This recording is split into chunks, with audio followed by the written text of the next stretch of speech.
The third annual USMC Scout Sniper Association Skydiving Boogie is happening Saturday, July 12th at Jumptown Skydiving in Orange, Massachusetts. This event is family-friendly and open to all veterans of all branches and all eras. The official Hogs Call after party is happening that afternoon at the Red Apple Farm in Phillipston, Massachusetts. Get the details and the link to register at mistresscarrie.com on the concert and events page.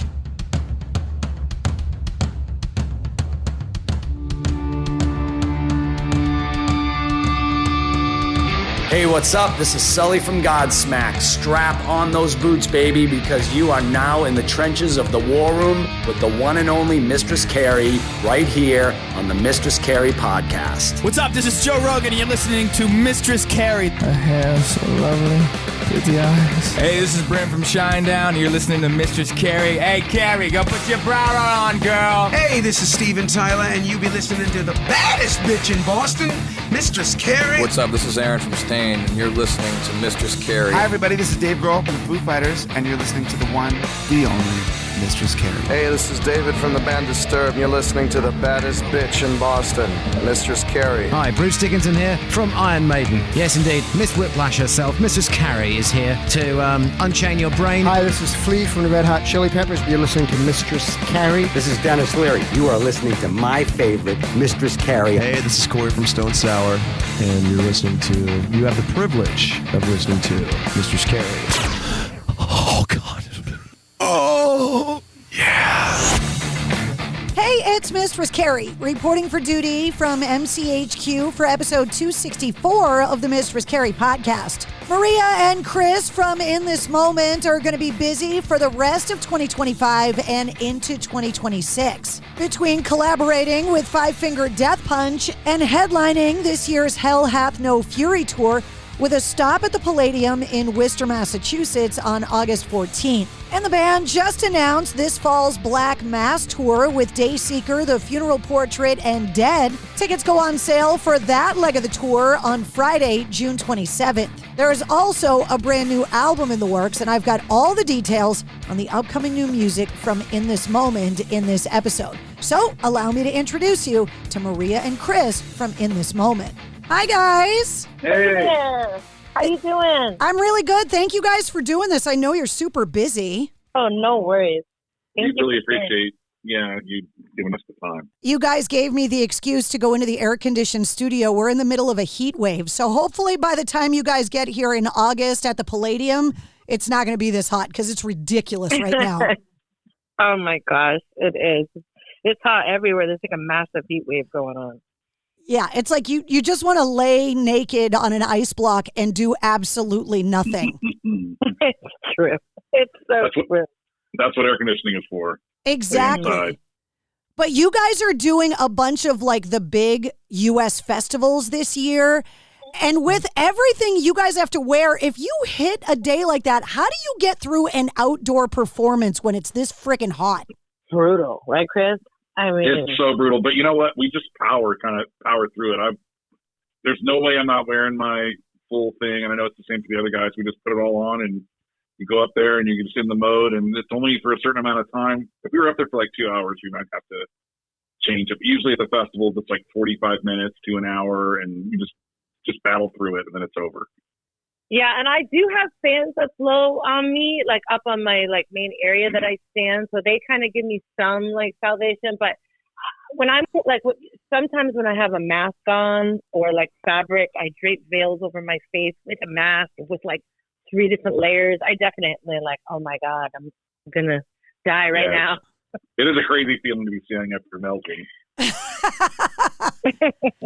One of the things I've been talking to a lot of bands about, because it is festival season in the United States, can you guys give me a festival that you played, but tell me your best festival experience as a spectator at that show? Because you guys don't get to see a lot of other bands when you're just touring, because you're touring with the bands you tour with. But those festivals, you get a chance to see everybody. Trying to think for me. Just a couple. Go ahead. Okay. Yeah, I was pretty blown away by Ozfest back in the day. It was when Manson in the height of his career, and I was pretty blown away by that festival. I remember like completely like just speechless, and like, you know, I did get to go to some Ozfest before I got to play them. I got to go as a fan, and they were pretty spectacular. Yeah, the pit at that second stage is the thing of legends. Yeah, that was crazy. We were lucky enough to be able to play an Ozfest before it went away. We were like on the final one, actually, 2007. Yeah, we were the last one. The final traveling version, which was crazy because we had been dreaming about doing it for so long. I also remember in 2007 when we were first starting, we went over to Europe and did a ton of festivals, like big festivals, and we were like fans watching like Iron Maiden and Faith No More and Motley Crue, all these different gigantic legendary bands. Dio was around then still, and he was in that band with Geezer and Tony, and it was just like they were playing those fests. It was crazy. What was that festival we were at, Chris, where I was just losing myself and we were side stage for Deftones and the sun was setting? That was Hellfest, yeah. Yeah, so Hellfest in Europe, I got Chris. Deftones is like one of my all-time. Deftones and Nine Inch Nails are my favorite bands, and I got Chris to come with me to stand side stage. And the way that the sun was setting, it literally like the sky was on fire, and it was like where we were standing. Oh man, it was one of the most surreal musical experiences I'd ever had. And their stage, even if you're side stage, their stage sounds amazing. Like it's the sound up there was just, and it was like, I felt like I was like, yeah, it was one of the best shows I've ever seen in my life. The Deftones comes up all the time recently because like the mid to late 90s and early 2000s music is back in such a massive way. Mm-hmm. And they're one of the bands that might be bigger now than they were then. It's weird. They are. Oh, yeah, absolutely. I mean, now they're headlining festivals and playing arenas. And, you know, back then it wasn't that big, even though that's when they were, you know, I'm sure exploded and everybody was finding out who they were. They're definitely bigger now. And I love it because they're one of my, Chris tells me I'm stuck in the 90s because they're them and Nine Inch Nails are my I just love being band. able to tell her that that's classic rock now. Because it wasn't always that way, you know? That's classic rock now. We've been talking a lot about that right now because bands celebrating their 25th anniversary, that is technically the definition of classic rock. And it also qualifies you for induction into the Rock and Roll Hall of Fame. So we're living in a time right now where Disturbed, Papa Roach, and Linkin Park are considered, first of all, the first albums are classic rock, and that those guys could get inducted into the Rock Hall next year. It's like, what? Wow. It is so crazy. It's crazy. And a lot of those bands are deserving too, you know? Oh, absolutely. Yeah. And like you bring up Nine Inch Nails, the longevity of rock and metal when it comes to your career, I don't think, and tell me what you guys think, you don't get into a band thinking 10, 15, 20, 30, 40, 50, 60 years later, like the Scorpions this year, that you're still going to be able to do it at such a high level. But rock and metal fans get their hooks into you, and that's it. We love you to death. It's such a cool feeling, and cool to see. To me, that's what's so exceptional about the rock and metal community. It's like, it's not just about like a phase, and it's kind of not about like what's just popular right now and like what's just like the top band just right now. It's like people buy in and like become a part of the whole culture and the whole experience and get connected on a completely different level that I think other music genre maybe fans do. So I feel so, it's really true. I feel so blessed to be able to be in the lane that we took and be a part of the community that we are a part of, because it's just diehards and lifers and everybody knows each other. Yeah, it's like family. Yeah. Good vibes. You guys brought up Ozfest and all of the bands I've been talking to recently with the countdown to the Back to the Beginning, Final Sabbath and Ozzy show coming up.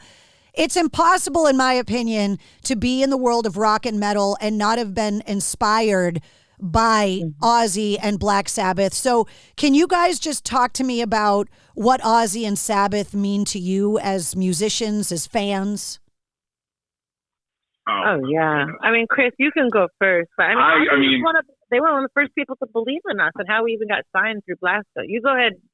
Yeah, Maria's is maybe a more current, modern era of Ozzy. Whereas for me, like back in high school and all through high school, in my teenage years, learning how to play guitar, it was Ozzy and Black Sabbath and Ozzy solo and all of his guitarists, Randy Rhoads, Jake E. Lee, Zach, all of them have been just like influencing me the whole way through. So Ozzy, I have so many memories of nights hanging out with the guys, just listening to Ozzy all night.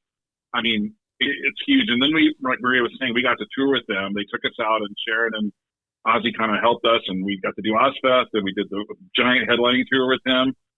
And it was one of the most incredible, one of the most incredible things we've ever done. I'll never forget that. And so it's just, Ozzy is like, he's like in the DNA of metal. So it's crazy to think that he's never going to play again, or that he's getting to that older age, you know, like it's surreal. No, I mean, he just basically said it all. I mean, he's an icon. He's done so many, nobody sounds like Ozzy. I don't think anyone ever will. Such a special and rare voice. And the fact that, you know, like we said, we got to play the last Ozfest, and then they winded up going on tour with them and got to play Madison Square Garden. Like he already had a special place in Chris's heart and in my heart, but even more so for me after that, it was like, oh my gosh, like it was like I felt, you know. Go ahead, Chris. It even goes deeper, honestly, because I was just thinking about it as you're talking. When we first got signed, it was Blasco, who was with Rob Zombie at the time, but he eventually became Ozzy's bass player. And once he was Ozzy's bass player, that's kind of how we got in the door with getting to do the Ozfest and stuff. But we also got connected with Kevin Churko, who was doing Ozzy's Black Rain album at that time. And then we met him. He was just finishing that up, and he was kind of unknown. We connected with him, and now everything we've done since that moment has been with the Churko family. And we actually sat and did the cover of Call Me in Ozzy's studio at his house in California while Kevin was working on the Scream album. And Ozzy came down and talked to us while we were laying tracks. So it's just insane to think of all the connections we've had with them over the years. A lot of gratitude.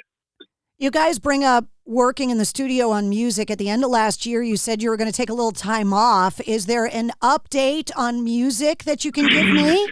Come on, you know I got to ask. Come on. I'm laughing at the time off thing you said, because we literally did not take any time off. That's what you said. That was the quote, that you were going to take some time off, quote unquote. Ray, you tell her what's going on. Well, that's 6 months, it's half a year. I mean, we're working on the album. It's just about done. We only probably have like 2 songs left.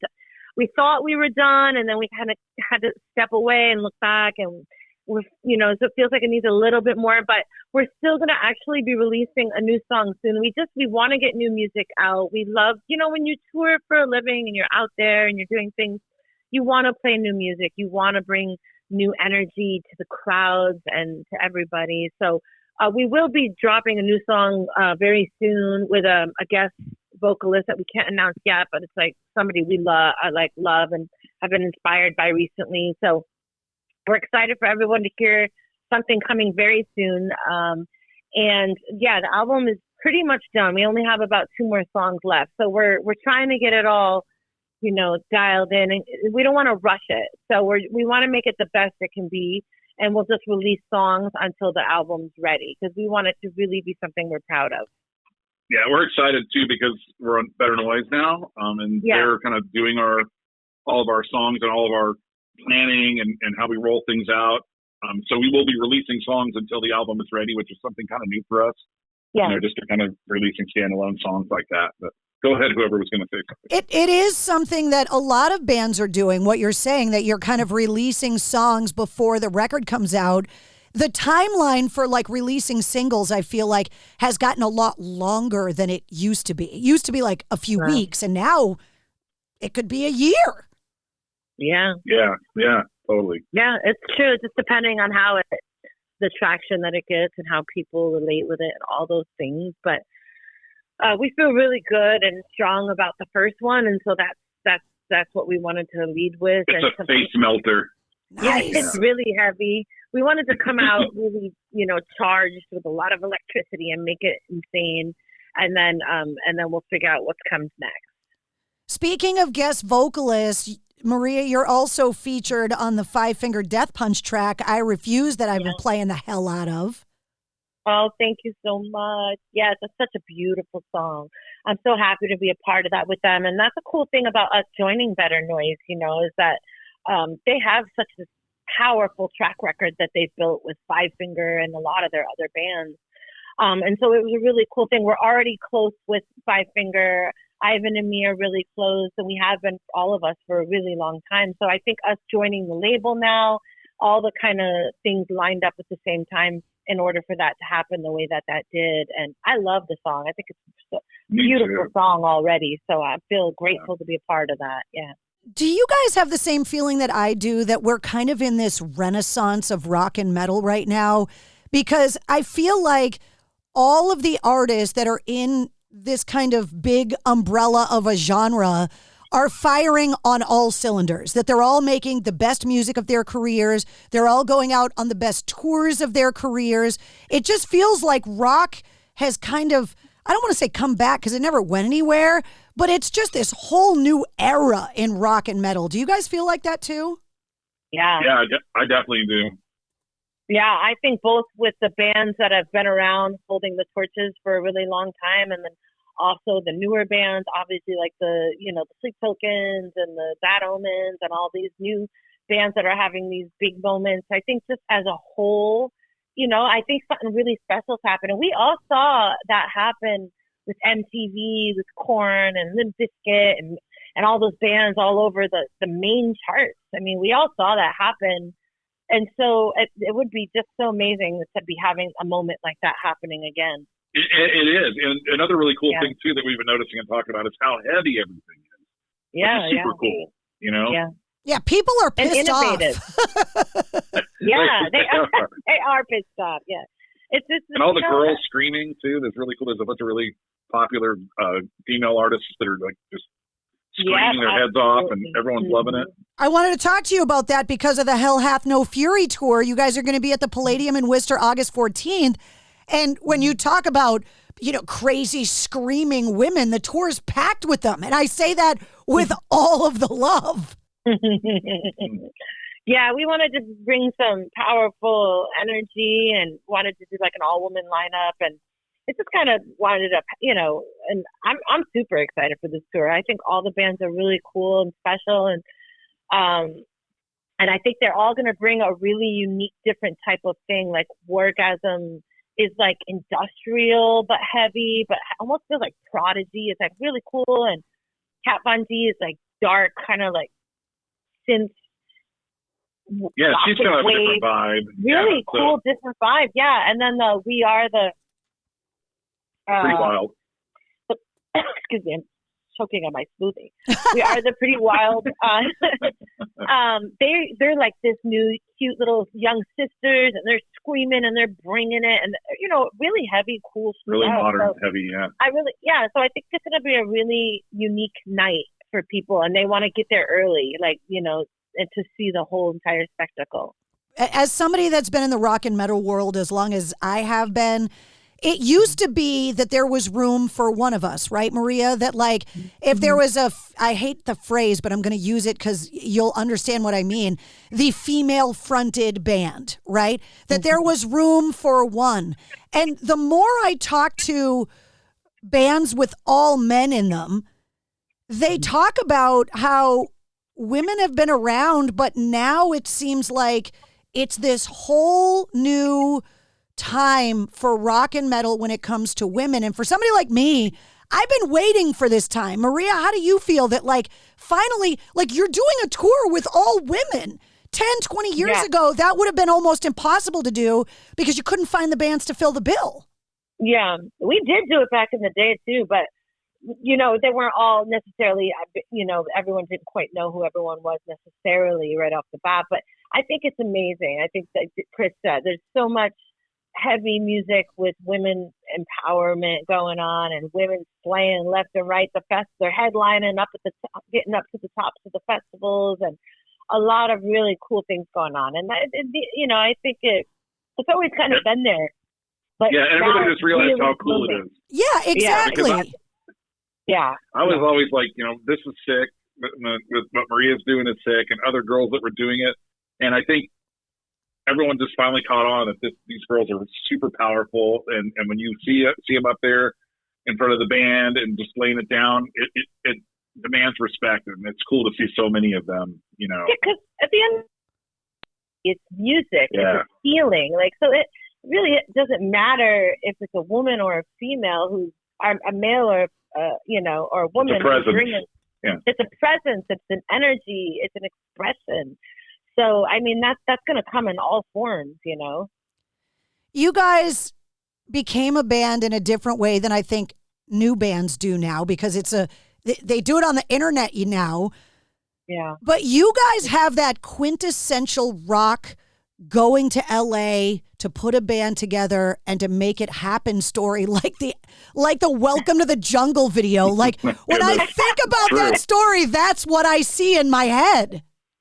It's so true, though. That really is kind of what it was like, because we were both toiling out there trying to find people that were in the same headspace and something to give it an edge, some gimmick or something that would make it different from everything else. And just such a struggle, you know. And I'm so cool grateful for it, though. Yeah, I'm so grateful to have that experience and that, you know, to risk it all and go find all these other strangers, and we all find each other to do these things, and the way we did it all, you know, I think it gives us a lot of appreciation for what we have now, because we fought so hard for it in the beginning, and now we're still fighting this big fight. We're always trying to, what can we do next? What kind of new live show can we bring, and what's something groundbreaking that we can try to artistically, you know, bring to life for everybody. So we're always still kind of in the hustle, but I'm really grateful that we did it the way that we did do it.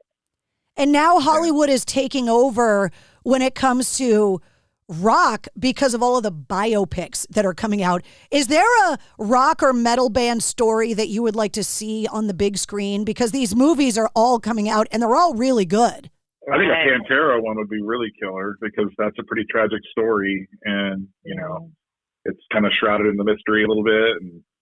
And would be filled with ridiculousness and like fireworks. Yeah. Yeah. Well, you know, it'd be a crazy movie, especially if they did it like real, you know, because sometimes they Hollywoodize things or whatnot. Is there somebody that you have in mind that you would want to play you? Who, me? Yeah, either one of you. Oh, gosh. No, I don't. I'll do the casting for Maria in the Maria biopic. Well, everyone always says Scarlett Johansson and me look like sisters. So maybe her. Pull it off. That would be amazing. I would love to see Scarlett Johansson in your stage costumes. That would be friggin' hilarious. And everyone says John Travolta. We always called Chris John Travolta growing up, because he actually looks like John Travolta. Their faces look the same. Like Battlefield Earth, you could just have that character playing. Do you have the dance moves, though? Because that would be required. There'd have to be a disco breakdown in the middle of the In This Moment movie. No. Definitely don't have that. I love that. Well, you guys are going to have a busy rest of the year. Obviously, you've got new music coming out with a feature that you can't talk about right now. And then the massive tour that's going to be at the Palladium August 14th. What's the rest of this year and in 2026 look like? Because I know you guys have already got it all planned out. Yeah. No, sort of. We're bringing an exciting show there to see you guys, and we are going to be bringing that new song that we're talking about. We will be playing that there, so people are going to get some new bells and whistles, some new visuals on stage, and some really new. The year already lined up. We're getting ready to announce some new things, right, Chris?